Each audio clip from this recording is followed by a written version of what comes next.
Hey guys, and welcome. My name is Mr. Steele, and I'm going to be doing a video series about getting into FPV.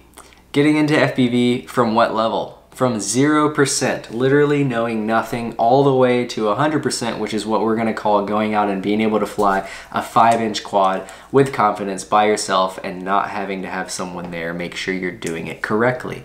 So that is a huge leap from literally knowing nothing all the way to that level. Now, how you would do that, there are a lot of different ways and there are a lot of different things that you could do to ultimately get to that goal. And there are people out there that will tell you certain paths and certain things to do.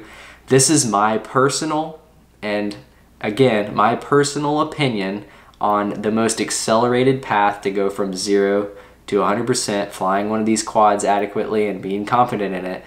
This is my personal preference and also the fastest way that I know of, and I've seen it work. I've had multiple friends that come over, and I had a neighbor named Pete, lived next door to me, had no idea about FPV. I told him to do this stuff.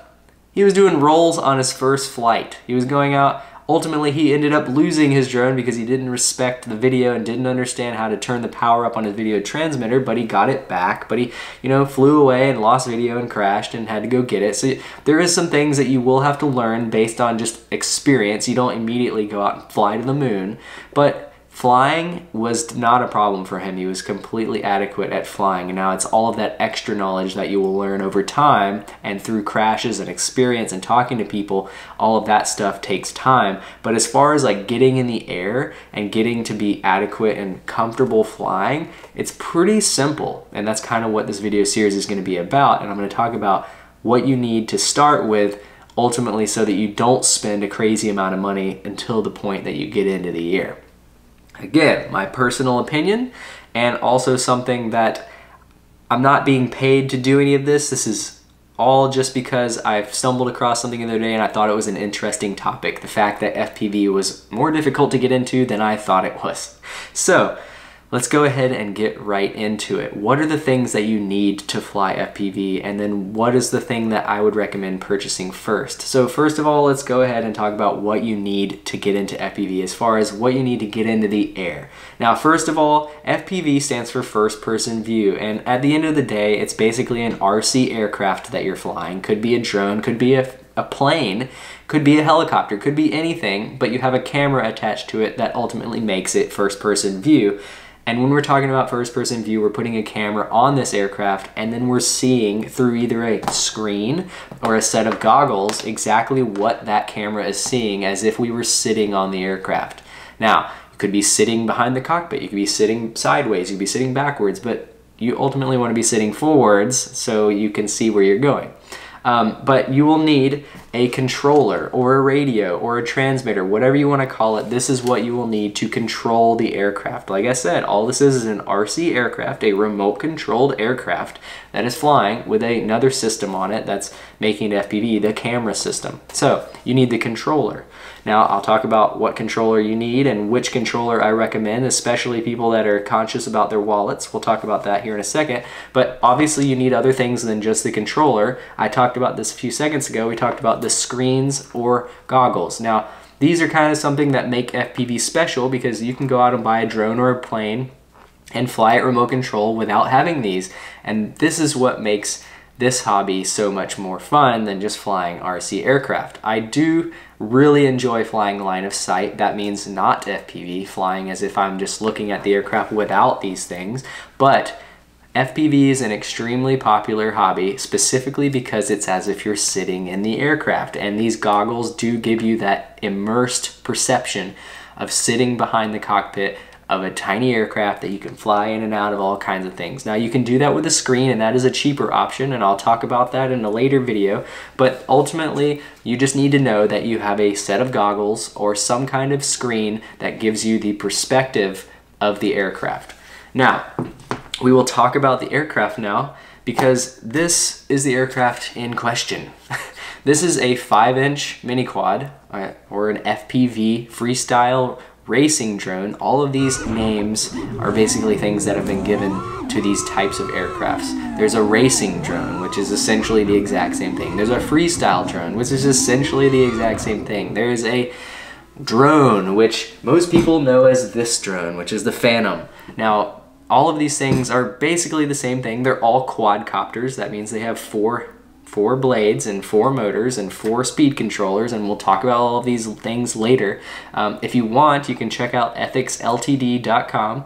There's a thing called the FPV Bible, and it will give you a description and also a lot of do's and don'ts in this hobby about, you know, it gives you acronyms, it gives you things to do, things to look forward to, things that you try that you shouldn't try, things that you're going to do that you probably shouldn't have done.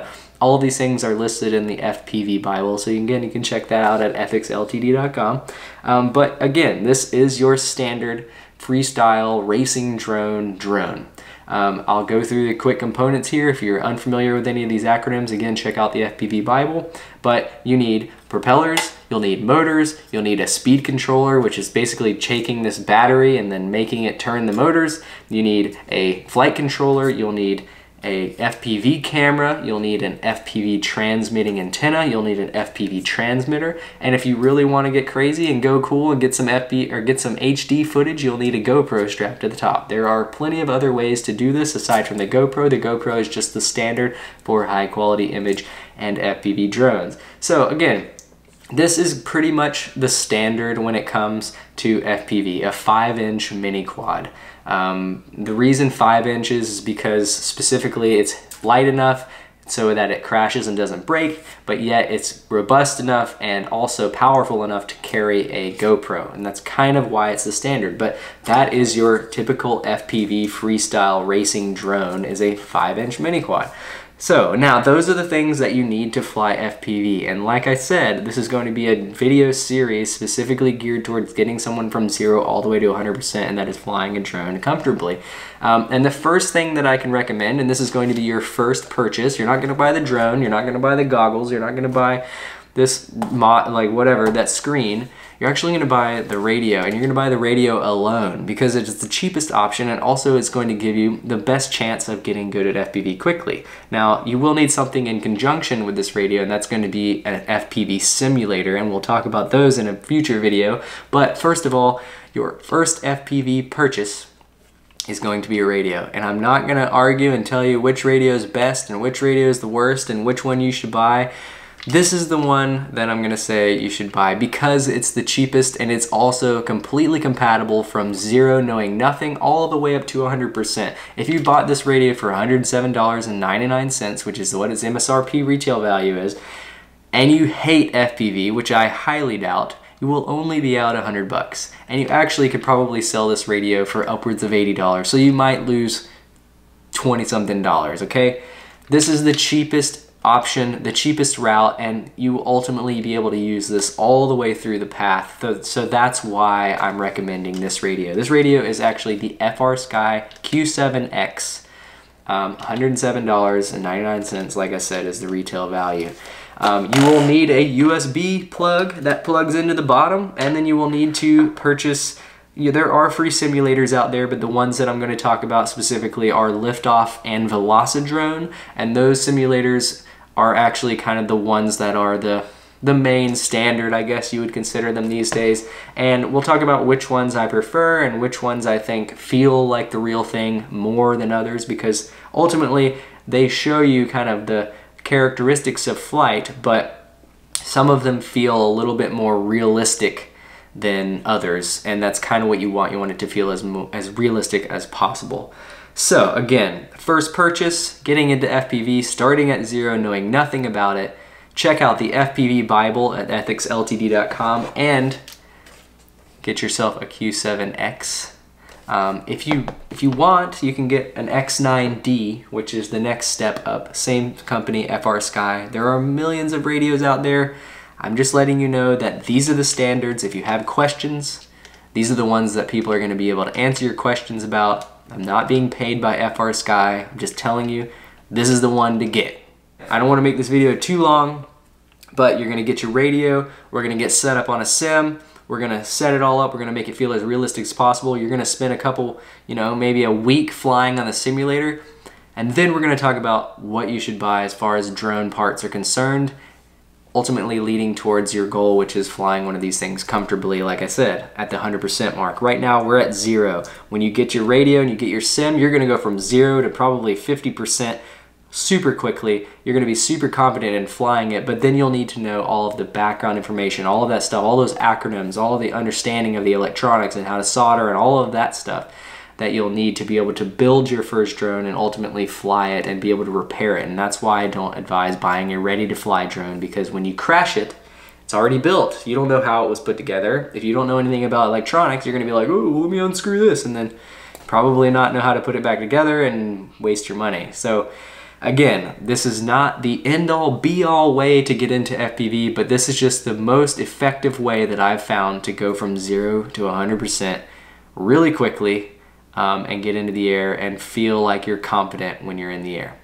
So again, thank you for watching. I hope you enjoyed this video, and I'll see you in the next video, which will be hooking your simulator up to your radio and flying and getting a feel for some FPV through a virtual reality situation. Cheers. What do we do it for?